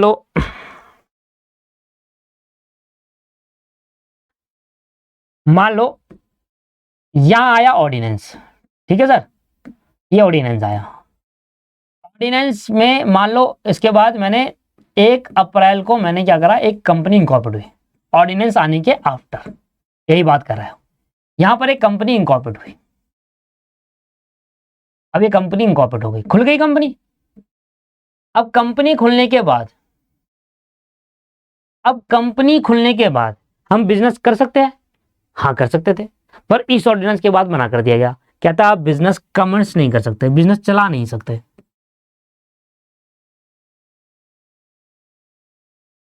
क्यों नहीं चला सकते? पहले एक डिक्लेरेशन फॉर्म दो, 180 दिन के अंदर, जिस दिन कंपनी खुली इस दिन से 180 दिन के अंदर, 180 डेज के अंदर आप दूसरे दिन डिक्लेरेशन फॉर्म दे दो, कोई दिक्कत नहीं हमें। आप जिस दिन कंपनी इनकॉर्पोरेट करो उसी दिन दे दो, हमें कोई दिक्कत नहीं, पर आपको मैक्सिमम टाइम दे रहे 180 दिन के अंदर। 180 दिन के अंदर अंदर इस पर्टिकुलर पीरियड पे आपको देना होगा एक डिक्लेरेशन फॉर्म। डायरेक्टर क्या करेगा? डायरेक्टर एक डिक्लेरेशन फॉर्म देगा और ये डिक्लेरेशन फॉर्म देकर ये बोलेगा आरओसी को कि भाई जितने भी हमारे सब्सक्राइबर है वो फुल्ली पेड अप है, बस जितने भी सब्सक्राइबर है वो फुल्ली पेड अप है। मान लो मैंने और आपने एक कंपनी खोली, कंपनी में 50% शेयर आपने लिए, 50% शेयर मैंने लिए। 50% शेयर की वैल्यू है 10 लाख रुपए। आपने 10 लाख के शेयर लिए, मैंने भी 10 लाख के शेयर लिया। क्या हमने कंपनी को 10 लाख रुपए दिए? एक्चुअल में कंपनी के अकाउंट में 10 लाख रुपए डाले? नहीं डाले। तो हम फुल्ली पेड अप सब्सक्राइबर नहीं है। तो कंपनी की शेयर कैपिटल है 20 लाख की, जिसमें से 10 लाख की कैपिटल आपके पास है, शेयर कैपिटल जो आपको देने हैं कंपनी को, 10 लाख को मैंने देने हैं। भाई आपने तो कहा तो दिया कि मैं कंपनी का 50% शेयर होल्डिंग है, आपके पास 50% शेयर होल्डिंग है, पर पैसे तो दो कंपनी को। इसलिए नया रूल लाया गया। लोग क्या करते थे, कहते थे भैया 50% शेयर होल्डिंग मेरे पास, 50% आपके साथ, हमें सब्सक्राइबर, कंपनी की शेयर कैपिटल 20 लाख रुपए, चलो कहाँ है वो 20 लाख रुपए? कंपनी के अकाउंट में तो है ही नहीं, क्योंकि हम अपनी जेब से निकाल के देते नहीं थे, बस कॉपी में दिखा दिया। इसलिए नया सेक्शन लाया गया, सेक्शन 10A, ऑर्डिनेंस पास करते, इमरजेंसी था, लाना जरूरी था क्योंकि चल रहा था ये, तो ऑर्डिनेंस पास करके लाया गया सब्सक्राइबर फुल्ली पेड अप होनी चाहिए। अगर मैंने 10 लाख रुपए के शेयर खरीदे तो मैं 10 लाख रुपए जमा कराऊंगा कंपनी के अकाउंट में, और आप भी जमा कराओगे अगर आपने 10 लाख 50% खरीदे। जैसे एग्जांपल के तौर पर बता रहे हैं कि 50% मैंने खरीदे, 50% आपने खरीदे, दोनों की वैल्यू 10 लाख रुपए जमा कराएंगे अकाउंट में, और जैसे ही वो कंपनी के अकाउंट में जमा कर देंगे फिर एक डिक्लेरेशन देगा डायरेक्टर की, हाँ भैया जो सब्सक्राइबर है उन्होंने पैसा दे दिया है अपना पूरा, तब जाकर बिजनेस कमेंस्ड हो पाएगा, तब तक नहीं कर पाएगा वो। हम सर ऐसा कर सकते हैं कि आज कंपनी खोली, मैं बहुत डिटेल में बात कर रहा हूं और मैं बहुत आराम से पढ़ा रहा हूं, मेरे को जल्दीबाजी है ही नहीं बिल्कुल भी। आप अपने हैंड से कितनी जल्दीबाजी कर रहे हैं वो आप देखिए, पर मेरा काम है बहुत आराम से पढ़ाना, क्योंकि रिवीजन में ये चीजें डिटेल में नहीं होती। जब हम रिवीजन करेंगे ना तो हम ये चीजें डिटेल में नहीं करेंगे, हम तो कह देंगे भाई ये सेक्शन आया था उसकी नहीं बोला, आगे बढ़ो, ऐसे होता है रिवीजन। जबकि यहाँ डिटेल में चीजें होती है रेगुलर क्लास में। तो बिजनेस कमेंस हम कब कर पाएंगे? जब एक डिक्लेरेशन फॉर्म देगा डायरेक्टर और ये कहेगा डिक्लेरेशन में कि जितने भी सब्सक्राइबर है हमारी कंपनी के वो फुल्ली पेड अप है, उन्होंने सारा पैसा जमा करा दिया है कंपनी में। जिस दिन डिक्लेरेशन फॉर्म दे देगा उस दिन हम अपना बिजनेस स्टार्ट कर लेंगे, समझ में आएगा। और साथ ही साथ ओहो डिक्लेरेशन में ये तो बात तो भूल गया, ये बात भी भूल गया भाई, डिक्लेरेशन फॉर्म में ये तो डायरेक्ट डिक्लेरेशन फॉर्म देगा, साथ ही साथ आप जो आपने रजिस्टर्ड ऑफिस है क्या करते थे, बहुत घोटा, इंडिया है ना दोस्त, इंडिया, लोगों के पास इतनी चालाकी है ना, इतनी चालाकी क्या बताऊं मैं आपको, इंडिया में लोग चालाक लोग भरे हुए। अब कंपनी खोल लेते थे, ठीक है, एक एड्रेस दिखा देते थे। अब कंपनी आरओसी के पास गया, मैं गया आरओसी के पास, मैंने कहा आरओसी जी मेरे को कंपनी खोली, ये लो सारे डॉक्यूमेंट। आपका रजिस्टर्ड ऑफिस कहाँ है? हमने कहा देखो ये इस एड्रेस पे रजिस्टर्ड ऑफिस, और उस एड्रेस पे कोई ऑफिस ही नहीं है। अब उसको ही पता है कि वो पर्सन वहां से उठकर रजिस्टर ऑफिस तो पहुंचेगा नहीं, उसको भी पता है। मान लो आप आरओसी के डिपार्टमेंट में बैठे हुए हो और मैंने कहा जी आपको डॉक्यूमेंट दे रहे हैं मेरे, आपने पूछा रजिस्टर ऑफिस कहाँ है, एड्रेस बताओ, मैंने कहा ये रहा एड्रेस, लो। उन्होंने कहा देखा ठीक है होगा, तो आप क्या उठकर चले जाओगे क्या? कितनी कंपनी खुलती है, क्या आप सबके पास जाओगे रजिस्टर ऑफिस चेक करने? और इस तरीके से लोगों ने यहां पर लूप होल निकाल दिया। ऐसी ऐसी कंपनी खुली है डॉक्यूमेंट में, और जिनका ऑफिस जो एड्रेस उन डॉक्यूमेंट में लिखा हुआ है, अगर वहां जाओ तो किसी का घर निकलता है किसी घर निकल रहा है। भाई साहब ये तो रजिस्टर ऑफिस है इस कंपनी का, जी कौन सा, हम तो यहाँ 15 साल से रह रहे हैं जी, यहाँ तो हम 15 साल से रह रहे हैं, घर निकल रहा है किसी का, तो ये बड़ा दिक्कत हुई। तो आपका जो रजिस्टर्ड ऑफिस उसको वेरीफाई करो भैया, उसको वेरीफाई भी करना पड़ेगा, एक डिक्लेरेशन फॉर्म देगा, साथ में वेरिफिकेशन भी करनी होगी, और वेरिफिकेशन करने के लिए आपको रिटर्न भरनी होगी। ये कह रहा है सेक्शन 10A, ये जो लूप होल थे उसको खत्म करा इस सेक्शन ने, इस पर्टिकुलर सेक्शन ने, समझ में आया? आप पढ़ोगे तो आपको सारा क्लियर हो जाएगा। 10A इंट्रोड्यूस करा गया with the introduction of companies amendment ordinance में इंट्रोड्यूस करा, और इसने कहा कि वो सभी कंपनी जो इनकॉर्पोरेट होगी इस नोटिफिकेशन के बाद, क्योंकि इससे पहले जो इनकॉर्पोरेट हुई उसके बारे में भी कुछ नहीं बोला, इसके बाद इस ऑर्डिनेंस के बाद जो भी कंपनी इनकॉर्पोरेट होगी उनको ये 10A का सेक्शन मानना होगा। और उसने ये कहा कि आप जब तक बिजनेस कमेंस नहीं कर पाओगे अनलेस, जब तक एक डायरेक्टर, कंपनी का डायरेक्टर्स लिखे फाइल ना कर दे डिक्लेरेशन फॉर्म 180 दिन के अंदर जिस दिन से इनकॉर्पोरेशन हुआ, दैट जितने भी सब्सक्राइबर है उन्होंने अपने सारे शेयर का पैसा एग्रीड, जो भी इनका एग्रीड था उन्होंने पे कर दिया हो। रजिस्टर्ड ऑफिस एंड लगा दिया, मतलब साथ में ये भी बताओ, and the registered office has been verified by the filing necessary returns. कोई भी रिटर्न भर दो, जीएसटी रिटर्न भर दो, इनकम टैक्स रिटर्न भर दो, है ना, अकाउंट्स रिटर्न भर दो, कोई भी किसी भी टाइप की रिटर्न भरकर आप बस ये वेरीफाई कर दो कि हाँ आपका रजिस्टर ऑफिस है एक्चुअल में, एंड ए ऐसा इंट्रोड्यूस हुआ। मजा आया। इसके बाद under 12A in a new section, अब न्यू सेक्शन डाल दिया गया। इसी के बाद कह रहा है 12A भी है, उसको भी पढ़ो। The name of the company may be strike off if no office is found on a physical verification. मैंने कहा ना इंडिया में लोग बैठे हुए बहुत चालाक है, उन्होंने डॉक्यूमेंट में ऐसी कंपनीज खोली है जिनका अगर वेरिफिकेशन करने के लिए जाए भी ना, वेरिफिकेशन करने के लिए जाए भी ना, तब भी देखते हैं किसी का घर निकलता है, खाली प्लॉट है, वहां कोई है ही नहीं, उस जगह का नाम ही कहीं स्थित नहीं हो रहा, एग्जिस्ट ही नहीं हो रहा। तो 10A कहा गया, 12A डाला गया और 12A में कहा गया भैया आपका नाम खत्म कर देंगे, हटा देंगे अगर आपका ऑफिस फाउंड नहीं होता, फिजिकल वेरिफिकेशन करने पर आपका ऑफिस नहीं दिखा तो हम आपका स्ट्राइक ऑफ कर देंगे, आपके नाम को, कंपनी का नाम कंपनी के उससे हटा देंगे। सिर्फ मैंने आपको एक सेक्शन पढ़ाया और वाकई में ये बड़ा सेक्शन था दोस्तों, ये छोटा मोटा सेक्शन है ही नहीं, ये बहुत बड़ा सेक्शन था। अब आपको पूरा पॉइंट याद हो गया होगा, ये भी याद हो गया होगा, ये भी समझ में आ गया। डिक्लेरेशन फॉर्म देना डायरेक्टर द्वारा बने टीडी के अंदर जब तक हम बिजनेस नहीं कर पाएंगे। और डिक्लेरेशन में ये लिखना है, एक तो रजिस्टर ऑफिस की वेरिफिकेशन करनी है कोई भी रिटर्न भर के, दूसरा जितने भी सब्सक्राइबर है उन्होंने, जितने भी एग्रीड रेशियो में उन्होंने सब्सक्राइब करे हैं उनका पेड अप कैपिटल होना चाहिए, पैसा पे कर दिया हो। साथ में 12A आ गया कि अगर फिजिकल वेरिफिकेशन में कोई ऑफिस फाउंड नहीं हुआ तो नाम हटा दिया जाएगा कंपनी का। This is the final point, खत्म हो गया ये पॉइंट। ये बहुत इंपॉर्टेंट था, ये पूरा डिटेल में था। अगर आप देखोगे इसको अपने स्टडी मैट में, स्टडी इतने समय दे रखा है और इतने समय मैंने 45 मिनट आपको समझाने में लगाई क्योंकि मुझे याद भी कराना था साथ में, इसलिए नंबर्स ऑफ क्लासेस मेरी हमेशा ज्यादा रहती। मैं ये कोशिश करता हूं कि क्लास के अंदर ही स्टूडेंट को याद हो जाए, घर में बैठकर अगर वो एक दो बार ही पढ़ लेना, ऐसा रट जाए उसको, भूले ना हो। और मैंने आपको ये बता दिया। ये आ गया नया पॉइंट, मेमोरेंडम ऑफ एसोसिएशन, जो कि सबसे इंपॉर्टेंट पॉइंट है, सबसे इंपॉर्टेंट पॉइंट है दोस्तों, memorandum of association. The memorandum of association of a company is in fact its character. It defines its constitution and the scope of power of the company with which it has been established under the act. It is very foundation on which the whole office of the company is built. मैं आपको बताऊं, simple कहानी में बताता हूं, ये तो बहुत ही अटपटी से लिख दिया इसने। सिंपली आप ये पढ़ो कि मेमोरेंडम एसोसिएशन जो कंपनी का जो एमओए होता है उसका मीनिंग क्या है, उसका कैरेक्टर क्या है, फीचर्स क्या है। It define it's constitution and scope of the power of the company. दो बातें बताता है, जैसे कि इंडियन कॉन्स्टिट्यूशन है, भारत का संविधान, उससे बियॉन्ड जाकर कोई भी कानून नहीं बन सकता। ऐसे ही कंपनी का संविधान होता है, उसका मेमोरेंडम, इसके बियॉन्ड जाकर कंपनी काम नहीं कर सकती। राइट, सिंपल है। दूसरा ये कि जैसे कि हमने कहा, जैसे कि भारत का संविधान इंडियन गवर्नमेंट को बताता है उनकी पावर कि वो कहां कहां पर लॉ बना सकते हैं, ऐसे ही कंपनी का मेमोरेंडम, वो एक संविधान है कंपनी का, वो एक कॉन्स्टिट्यूशन है कंपनी का। तो कंपनी का संविधान, मतलब कंपनी का संविधान क्या हुआ, मेमोरेंडम ऑफ एसोसिएशन। वो क्या बता रहा है कंपनी के बारे में, कंपनी को बता रहा है उनकी पावर, कि कंपनी की क्या पावर है। मेमोरेंडम ऑफ एसोसिएशन अगर हम बात करें कंपनी का, उसका फीचर ये है कि वो दो बातें बताता है। एक तो ये कॉन्स्टिट्यूशन ऑफ द कंपनी है, कंपनी के संविधान को भी बोल सकते हैं, कॉन्स्टिट्यूशन बोल सकते हैं कंपनी का, जो हमें ये बताता है कि कंपनी इससे बियॉन्ड जाकर काम नहीं कर सकती, और कंपनी को बताता है उसका स्कोप, पावर बताता है, स्कोप ऑफ पावर, कि वो कंपनी कहाँ, कंपनी की मेन पावर क्या है, क्या क्या कंपनी कर सकती है, क्या पावर है कंपनी की, वो बताता है। बाकी सब तो ऐवी है, बाकी आप नहीं भी लिखोगे तो चलेगा। बाकी आप 2 पॉइंट लिख सकते हैं, कंपनी का मेमोरेंडम का मतलब है इस constitution, and it give power to the company, मतलब एक स्कोप ऑफ पावर भी ये बताता है कंपनी का,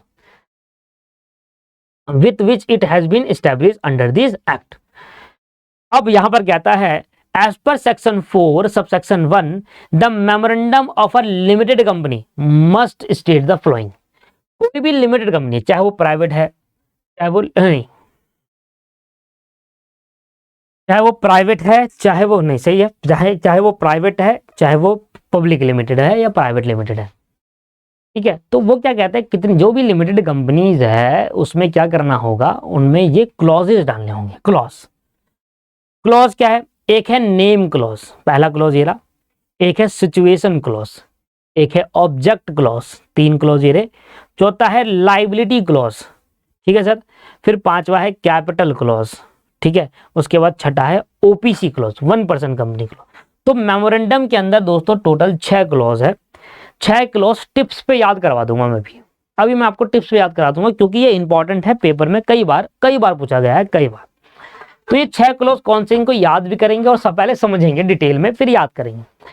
पहला है नेम क्लॉज, बहुत आसान है, इतना मुश्किल नहीं है, ठीक है ना, बहुत आसान है। मैं फिर कह रहा हूं कि कभी भी कोई वर्ड कभी भी आप याद करते हैं और आपको नहीं समझ, ये मेरे नोट्स है, ये मेरे बनाए हुए हैं, आप अपने नोट्स भी बना सकते हैं, अपने बनाए हुए। क्या होता है, मेरे नोट्स में से कुछ बातें जो आपको लग रही है कि यार ये लाइन नहीं भी डलेगी तो चलेगा, आप अपनी लाइन में लिख सकते हैं, उसके बिना पर अपने लैंग्वेज में लिख सकते हैं, तो कर लीजिए, कोई दिक्कत नहीं है।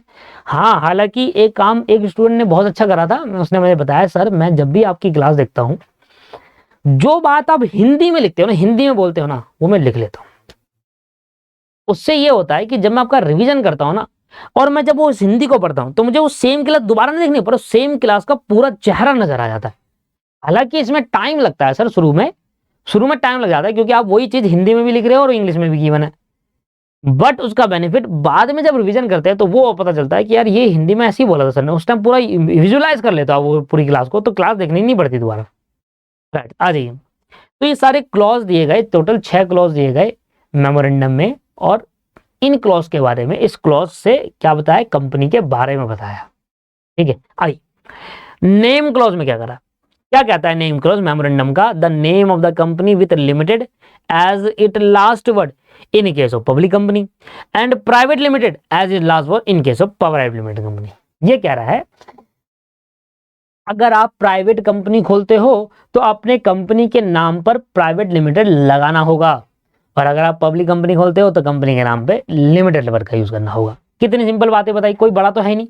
तो पहला हमारा नेम क्लॉज है, वो कहता है लिमिटेड वर्ड का यूज करना है कंपनी के नाम के लास्ट में अगर वो पब्लिक कंपनी है, और प्राइवेट लिमिटेड वर्ड का यूज करना है कंपनी के नाम के लास्ट में अगर वो प्राइवेट कंपनी है।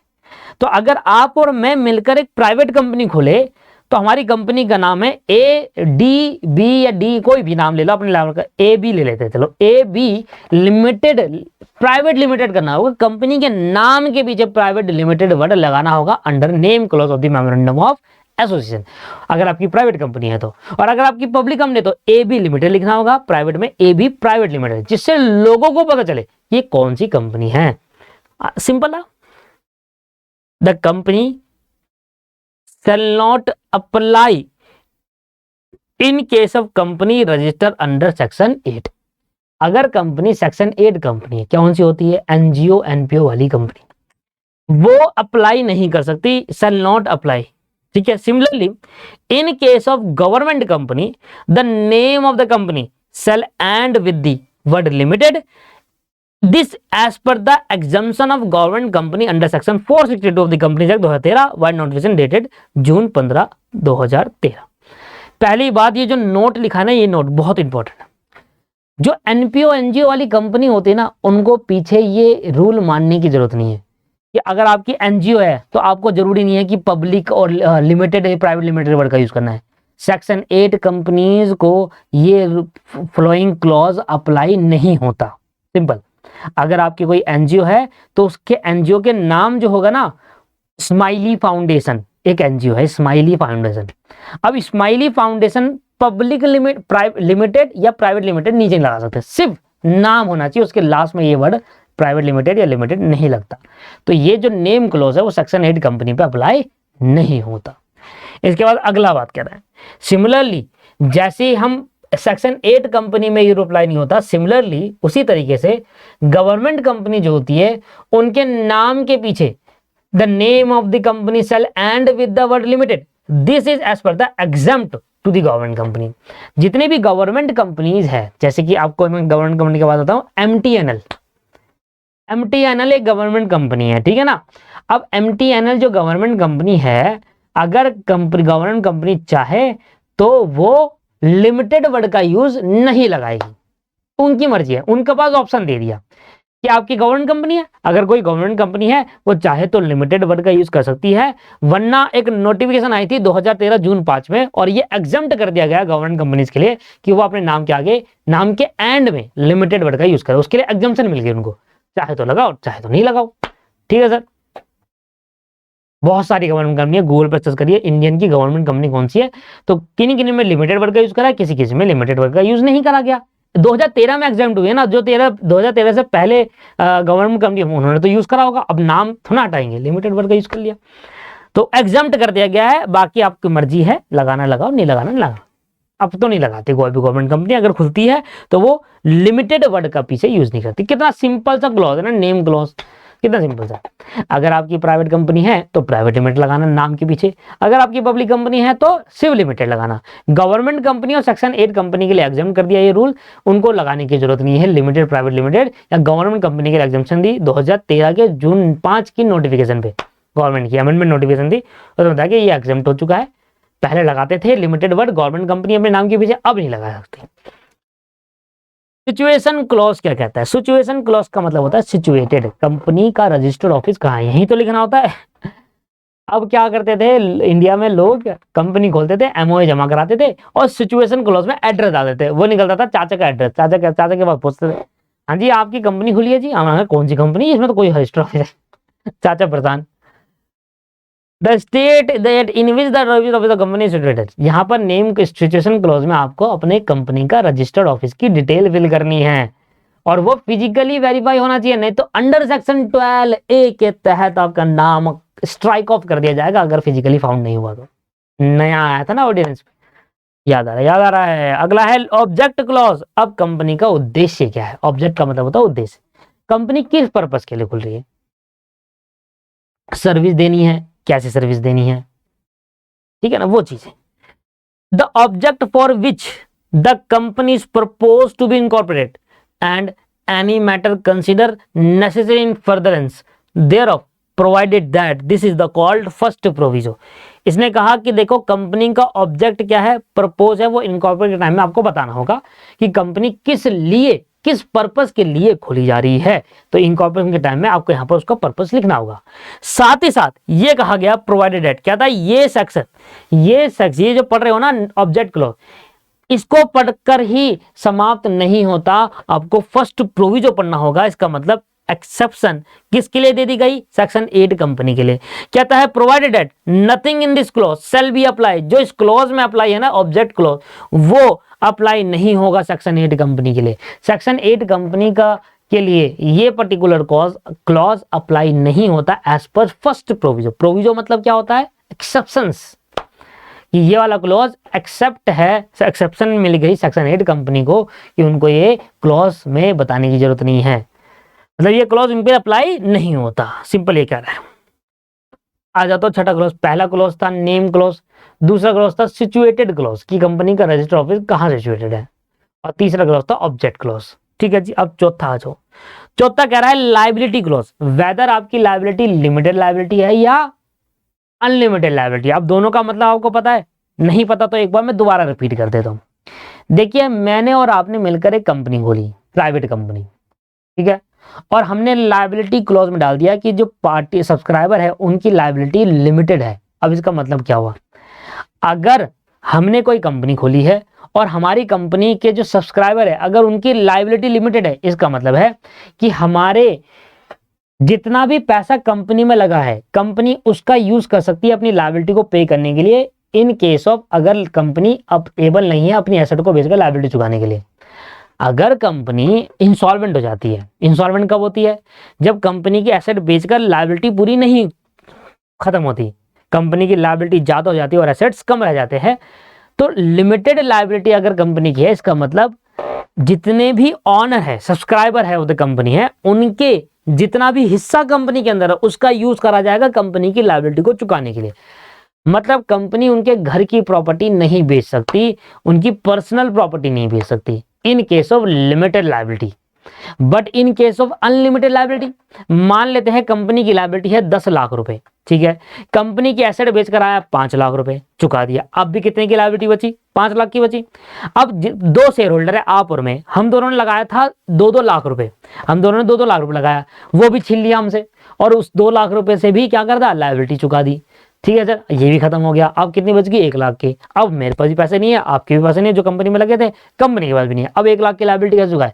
अगर हमारी अनलिमिटेड लायबिलिटी वाली कंपनी है तो अब 1 लाख रुपए हमें अपने घर की पर्सनल प्रॉपर्टी बेच कर चुकाना होगा। मतलब अपने घर की पर्सनल प्रॉपर्टी बेचो या कहीं से भी लाओ, 1 लाख रुपए दोनों को लाना पड़ेगा उतनी शेयर होल्डिंग में जितना हमारे पास 50-50% है। तो 50% आप लेकर आओगे 50,000, 50% मैं लेकर आऊंगा। ये होती है अनलिमिटेड लायबिलिटी। तो आपको बताना पड़ेगा at the time of incorporation, अपने मेमोरेंडम में ये लिख कर बताना होगा कि आपकी कंपनी लिमिटेड लायबिलिटी वाली है या अनलिमिटेड। लिमिटेड लायबिलिटी में लिमिट लग जाती है आपकी लायबिलिटी के ऊपर कि हाँ, जितना हमारा शेयर है कंपनी के अंदर उतना ही पार्ट यूज करा जाएगा कंपनी की लायबिलिटी चुकाने के लिए, हमारे घर से नहीं मंगवाया जाएगा। और अनलिमिटेड लायबिलिटी के केस के अंदर हमारी लायबिलिटी अनलिमिटेड है, हमारा शेयर खत्म हो जाएगा, लायबिलिटी नहीं पूरी हुई, घर से लेकर आओ पूरी करने के लिए। तो बताओ कौन सी वाली है आपकी लायबिलिटी, लिमिटेड या अनलिमिटेड? क्या चाहोगे, क्या करना है? लिमिटेड। ऑब्वियस है, अनलिमिटेड वाली कौन करता है? तो आज के टाइम में जितनी भी कंपनी खुलती है वो लिमिटेड ही खुलती है भैया। अनलिमिटेड लायबिलिटी वाली कंपनी बहुत कम खुलती है। कौन अपने घर की झंड ले, मेरे शेयर तक हो गया, अब लायबिलिटी भाग जाओ। The liability of the member of the company, whether limited or unlimited, and also state that in case of company limited by share, the liability of member is limited to the amount unpaid, if any, on the share held by them. In case of company limited by guarantee, the amount up to which each member give guarantee. मतलब अगर आपकी company, देखो पहले तो आपको ये बताना होगा कि आपकी जो कंपनी है उसमें आपकी जो लायबिलिटी है सब्सक्राइबर की वो लिमिटेड है अनलिमिटेड। उसके अगर मैंने बोली लिमिटेड लायबिलिटी है तो उसके साथ साथ क्या बताना होगा उसके, अगर कंपनी लिमिटेड बाय शेयर है या लिमिटेड बाय गारंटी। तो जो लिमिटेड बाय गारंटी वाली कंपनी होती है तो जितना गारंटर ने गारंटी दी थी उतने तक के लिए वही लायबल होगा, उससे ज्यादा नहीं होगा।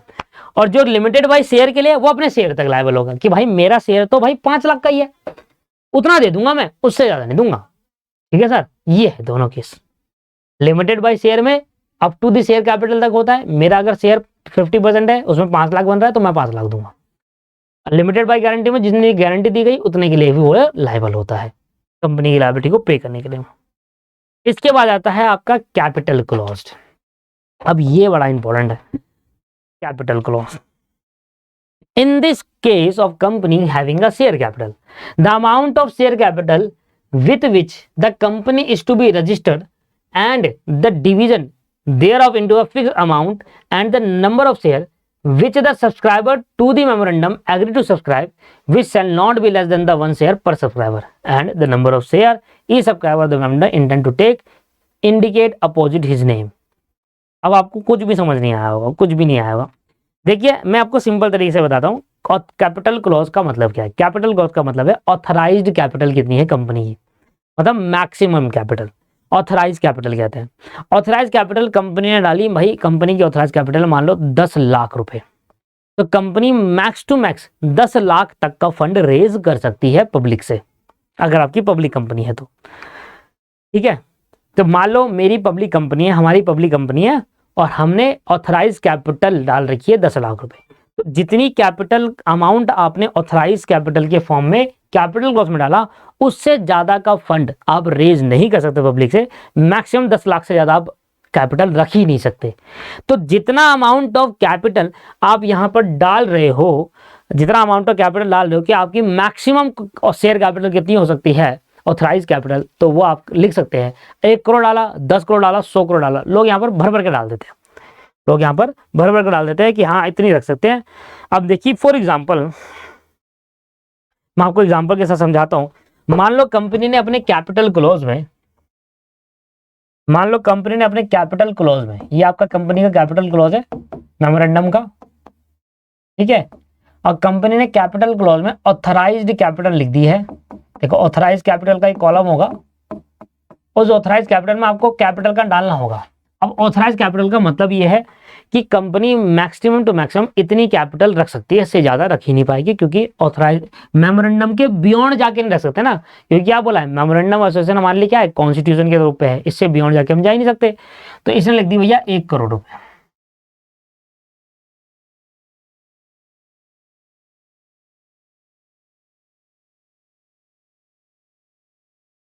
ठीक है जी, 1 करोड़ रुपए रख दिया ऑथराइज कैपिटल। अब यहां पर कंपनी ने शेयर इशू करे, अब शेयर इशू करे हैं, मान लो कंपनी ने शेयर इशू करे हैं 1,00,000 शेयर 10 रुपए के, 10 रुपए ईच। तो कंपनी ने अपने 1,00,000 शेयर इशू कर दिए और हर एक शेयर 10 रुपए के बराबर था। तो अब कंपनी के पास 1,00,000 शेयर खरीदने वाली पब्लिक होगी, तो पब्लिक कंपनी से 1,00,000 शेयर खरीदेगी। 1,00,000 शेयर खरीदेगी, मान लो आपने 50,000 शेयर करे तो 10 रुपए के हिसाब से आप 5 लाख पे करोगे कंपनी को। मैंने 50,000 शेयर करे, कंपनी खरीदे, तो मैं भी 10 रुपए के हिसाब से 5 लाख पे करूंगा। तो कंपनी ने मैक्सिमम कितने शेयर इशू करे? 1,00,000 शेयर 10 रुपए वाले। इसका मतलब कंपनी ने 10 लाख रुपए के शेयर इशू कर दिए हैं, और जितना ये पैसा आएगा इस पैसे को नाम देते हैं शेयर कैपिटल। इस पैसे को क्या नाम देते हैं? Share capital. मतलब कंपनी अभी 90 लाख रुपए और रेज्ड कर सकती है, 90 लाख रुपए और रेज्ड कर सकती है कंपनी अभी, है ना, क्योंकि कंपनी की मैक्सिमम कैपिटल कितनी है? तो कंपनी ने 1 करोड़ में से 10 लाख रेज कर लिया, तो अब रिमेनिंग ऑथराइज कैपिटल, रिमेनिंग कितना और रेज कर सकते हैं? रिमेनिंग फंड रेज कितना कर सकते हैं? 90 लाख रुपए, क्योंकि 10 लाख तो रेज कर लिया, 10 लाख की तो कैपिटल आपकी शो हो रही है। बैलेंस शीट में क्या जाएगा? बैलेंस शीट में ये जाएगा 1 करोड़, ये जाएगा सर जितनी कैपिटल आपके पास है उतना जाएगा, मतलब ये जाएगा 10 लाख रुपए। ऑथराइज तो आपकी मैक्सिमम है, मतलब आप और कैपिटल रेज करें तो कर सकते हो, 90 लाख और कर सकते हो। 90 लाख जब ये भी हो जाए तो फिर उससे ज्यादा नहीं कर सकते, फिर आपको अपने मेमोरेंडम को चेंज करना होगा। ठीक है, मेमोरेंडम को चेंज करने को कहते हैं अल्टर करना, चेंज करके इसको फिर बढ़ाना होगा, right. This is called authorize capital. तो कैपिटल क्लोज में यही लिखना होता है कि आपकी ऑथराइज कैपिटल कितनी है और आपकी शेयर कैपिटल कितनी है। शेयर कैपिटल मतलब करंट कैपिटल जो आपके पास पड़ी है कंपनी के पास, मतलब ऑनर ने कितना पैसा कंपनी को दे रखा है, 10 लाख दे रखा है, और कितना और दे सकती है? 90 लाख तक दे सकती है, क्योंकि मैक्स उतनी ही उठा सकते हैं वो, right. This is authorize and this is share capital. ये डिटेल कैपिटल क्लोज में डालना होता है। अब पढ़ो, the amount of share capital with which the company is to be registered. जितना भी अमाउंट ऑफ शेयर कैपिटल है वो आपको बताना पड़ेगा, ठीक है sir. And the division thereof into share of fixed amount and the number of share. और आपको डिवीजन बताना पड़ेगा कि फॉर एग्जांपल हमारी कंपनी के पास ये 10 लाख के शेयर 5 लोगों ने खरीदा, 5 सब्सक्राइबर है, subscriber number 1, subscriber number 2, subscriber number 3 and subscriber number 4 and subscriber number 5। तो हमारी कंपनी के पास 5 सब्सक्राइबर। तो आपको ये बताना होगा कि सब्सक्राइबर 1 ने कितना शेयर खरीदा। इसने खरीदे 2.5 लाख शेयर, 2.5 लाख थोड़ा ना, 25,000 शेयर इसने खरीदे हैं 10 रुपए वाले। ऐसे बताना दिखाना होगा कि subscriber number 1 division of share बताना होगा, numbers of share and numbers of amount. 25,000 share खरीदे 10 रुपए वाले, मतलब 2.5 लाख के इसने खरीदे। इसने खरीदे कहते हैं 15,000 शेयर खरीदे हैं 10 रुपए वाले, इसने 1.5 लाख के शेयर खरीद लिए। ऐसे दिखाना पड़ेगा। इसके बाद इसने कितने खरीदे हैं? इसने 35,000 शेयर खरीदे हैं 10 रुपए वाले, 3.5 लाख के इसने खरीद लिए। इसने 20,000 शेयर खरीदे हैं 10 रुपए वाले, 2 लाख के इसने खरीद लिए। ठीक है सर, तो टोटल कितने के शेयर हो गया भैया? 2.5, 1.5, 3.5 और 2, 9.5, और 5,000 के इसने खरीद लिए 10 रुपए वाले, ये हो गया 0.5 लाख, ये हो गया पूरे 100%। और इस तरीके से नंबर ऑफ शेयर आ गया, और ये आगे शेयर कैपिटल 5 लोग हुई, राइट। इस तरीके से डिटेल आपको देनी पड़ेगी। तो हमारी कंपनी के 5 सब्सक्राइबर है। जब हमने प्राइवेट कंपनी खोली तो 5 सब्सक्राइबर थे, तो 5 की डिटेल हमने इस तरीके से बताई कि ये 5 सब्सक्राइबर है, इन्होंने इतने इतने शेयर सब्सक्राइब करे, इतने इतने शेयर कैपिटल नहीं दी। अब इसके बारे में थोड़ा और डिटेल बता दूं। ये होती है शेयर कैपिटल। ये क्या होती है? Share capital. ऑथराइज कैपिटल क्या होती है? समझ में आ गया? ऑथराइज कैपिटल क्या होती है? क्लियर हो गया? मतलब उतना एक मैक्सिमम कैपिटल है, उससे ज्यादा आप कैपिटल रेज नहीं कर सकते। अभी तक हमने कितनी कैपिटल रेज करी है? अभी तक हमने 10 लाख रुपीज की कैपिटल रेज कर ली। कितने की रेज कर ली? 10 लाख रुपए की, 10 लाख की कैपिटल रेज कर ली। ऑथराइज कितनी है हमारे पास? 100 लाख। 100 लाख की कैपिटल 10 रेज के 90 और कर सकता हूं, इन फ्यूचर शेयर इशू करके कर दूंगा। इसके बाद ये हो गई दोस्तों शेयर कैपिटल, ये आती है बैलेंस शीट पर। शेयर कैपिटल मतलब आपकी टोटल कैपिटल 10 लाख, ये ऐसे करके बैलेंस शीट पर शो होगी लायबिलिटी साइड में। अब इसके बाद मान लो इसने अभी पेड करा है, इसने अभी 2 लाख पे करे हैं, इसने 1 लाख पे करे हैं, इसने 3 लाख पे करे हैं, इसने अभी 1 लाख पे करा है और उसने 0.5 पूरे पे कर दिए। तो जितना देखो इसको पे इसने कितने खरीदे शेयर, 25,000 से कहते हैं, इसने 2.5 लाख देने, तो उसने भी कितने दिया ऐड दिया 2 लाख। तो जितना पैसा दे दिया है शेयर ने और सब्सक्राइबर ने जितना पैसा अभी तक जमा करा दिया है उसको कहते हैं पेड अप कैपिटल। क्या बोलते हैं उसको? Paid up capital. आ रहा समझ में? पेड अप कैपिटल मतलब देना था 2.5 लाख, ये इसकी टोटल शेयर कैपिटल है, इतना देना था जितने के शेयर खरीदे, पर दिया उसने 2 लाख। कितना नहीं दिया? 0.5 लाख। अनपेड कैपिटल कहते हैं इसको। क्या कहते हैं? Unpaid capital. इतना पैसा और आना बाकी। 1.5 लाख खरीदा थे, 1.5 लाख पूरा देना था, शेयर कैपिटल था, एक ही दिया है, पेड अप कैपिटल सिर्फ 1 लाख रुपए है और अभी 0.5 इसको और देना है, इसको भी 0.5 और देना है, इसको 1 लाख देना है और इसको कुछ भी नहीं देना, इसने पूरी दे दी, इसको पूरी दे दी। समझ में आ गया? ये मैं आपको बताऊं, ये जो 10A वाला पॉइंट था ना, ये 10A वाला जिसमें आपको डायरेक्टर को डिक्लेरेशन देनी पड़ती है, 10A वाले पॉइंट में जब हम डायरेक्टर को डिक्लेरेशन करते हैं 180 दिन के अंदर जितने भी सब्सक्राइबर उसने पेड अप कर लिए होंगे सारे पैसे का अमाउंट, मतलब जब तक ये वाले शेयर होल्डर इतना पैसा तो दे रखा है, जब तक ये भी ना दे दे तब तक बिजनेस चला सकते हैं इनकॉर्पोरेशन के टाइम पर। मतलब अगर इस शेयर होल्डर ने इतने इतने शेयर खरीदे इतने रुपए के समय, जब तक ये पूरा पे ना कर दे तब तक बिजनेस नहीं चलेगा। इनकॉर्पोरेशन के टाइम पे आप ये डिक्लेरेशन भी देना, आपको 180 दिन का टाइम दे रहे हैं, 180 दिन के अंदर अंदर आप सारा पे कर दो और जब पे कर दोगे तो डायरेक्टर डिक्लेरेशन दे देगा 10A में कि हाँ सारा पे हो चुका है, तब जाकर ही बिजनेस स्टार्ट होगा। आप समझ में आया? ये तो लोग क्या करते हैं, थोड़ा दे देते हैं और कुछ रह जाता है, अनपेड रह जाता है। तो authorized capital, paid up capital, share capital, unpaid capital, unpaid capital. समझ में आया? ऑथराइज मतलब मैक्सिमम कैपिटल, जितने का फंड रेज किया जा सकता है। शेयर कैपिटल मतलब अभी तक कितना कैपिटल रेज करी है पब्लिक से, मतलब पब्लिक मतलब शेयर होल्डर ने, हमने टोटल रेज करी है 10 लाख रुपए, कितना और कर सकता हूं अभी 90 एज पर दी मेमोरेंडम। इसके बाद अभी इन शेयर होल्डर ने कितना पे करा है, इतना ही पे करा है, जितना पे करा उतना पेड और जितना पे नहीं करा अभी बकाया उसको अनपेड कहते हैं, unpaid capital. This is the point. और यहां पर आ गया समझ में आपको क्लॉज, ए कैपिटल क्लॉज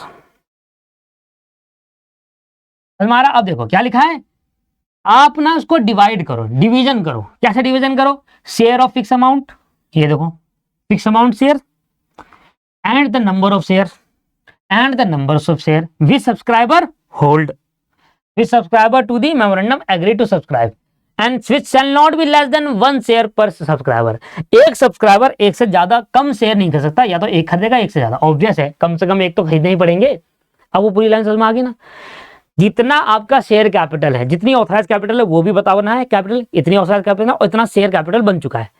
मतलब हम 1 करोड़ रुपए का फंड रेज कर सकते हैं, 1 करोड़ की कैपिटल बना सकते हैं। अभी तक हमने करंटली 10 लाख की कैपिटल बनाई है, अभी तक हमने करंटली कितने की कैपिटल बनाई है? 10 लाख रुपए की कैपिटल बनाई है, जिसकी डिटेल ये रही 25,000 सीरीज के, ऐसे करके डिटेल पूरी, ये सेम डिटेल जो मैंने दिया ना यहां से लेकर यहां तक, ये मेमोरेंडम में जमा करानी होती है।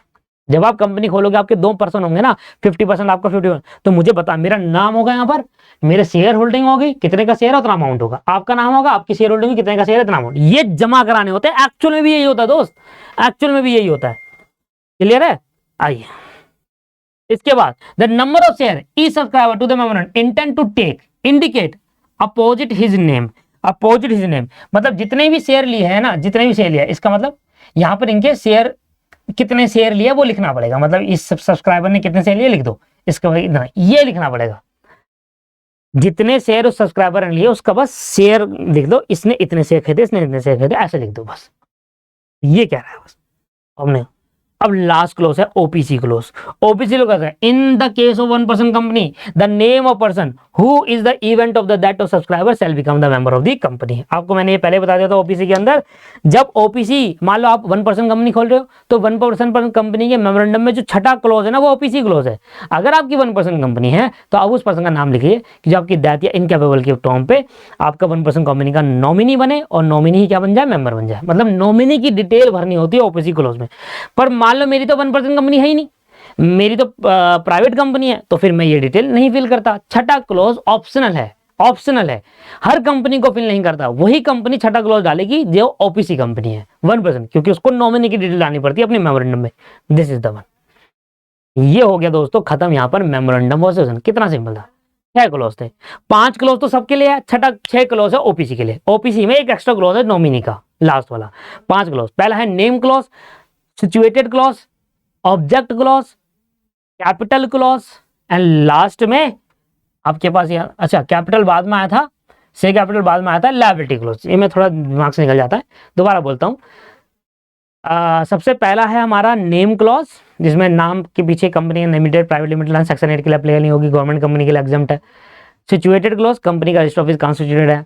ऑब्जेक्ट क्लॉज, कंपनी का उद्देश्य क्या है, सेक्शन 8 के लिए अप्लीकेबल नहीं होगा ये, सेक्शन 8 कंपनी के लिए एप्लीकेबल नहीं है। 5वां लायबिलिटी क्लॉज, लायबिलिटी कैसी है, लिमिटेड अनलिमिटेड। और छठा क्लॉज शेयर कैपिटल, आपकी ऑथराइज कैपिटल कितनी है, शेयर कैपिटल कितनी है, डिटेल ऑफ द मेंबर्स, उनके शेयर सब्सक्राइब कितने करें, कितना अमाउंट का शेयर सब्सक्राइब करें, राइट। एंड लास्ट में आपके पास 1% कंपनी क्लॉज, जो कि ऑप्शनल है सिर्फ 1% कंपनी के लिए। या अगर 1% कंपनी खोलोगे तो मेमोरेंडम में छठा क्लॉज होगा, और नहीं खोलोगे तो 5 ही क्लॉज आपको देने होंगे, राइट। प्राइवेट पब्लिक के लिए 5 क्लॉज ही होते हैं, 1% कंपनी वाला नहीं होता, सिर्फ 1% कंपनी के लिए ही लिया है। यहां पर आपको 2 ही पॉइंट कराया आज मैंने, पर ये बड़े बड़े थे इसलिए टाइम लग गया। नेक्स्ट क्लास में हम आगे बढ़ेंगे और भी बहुत सारे पॉइंट पढ़ेंगे। अब आगे भी देखेंगे कि मेमोरेंडम कैसे अल्टर करते हैं। अब ये फॉर्म्स ऑफ मेमोरेंडम है, कुछ फॉर्म्स है, ये मैं आपको नेक्स्ट क्लास में कराऊंगा। और ये याद करने की नीड नहीं है। क्या होता है कि एमसीक्यू में कभी कभी पूछ लेता, अब फॉर्म्स इतने सारे फॉर्म होंगे कंपनी में, क्या क्या याद करोगे। हालांकि पढ़ा दूंगा, जिसको याद करना करेगा। अगर आप याद करोगे तो अच्छी बात है, आपको फॉर्म भी पता है कौन से फॉर्म क्या होता है, ठीक है। मिलते हैं नेक्स्ट क्लास में, आज की क्लास को यहीं समाप्त करते हैं। Thank you, have a nice day.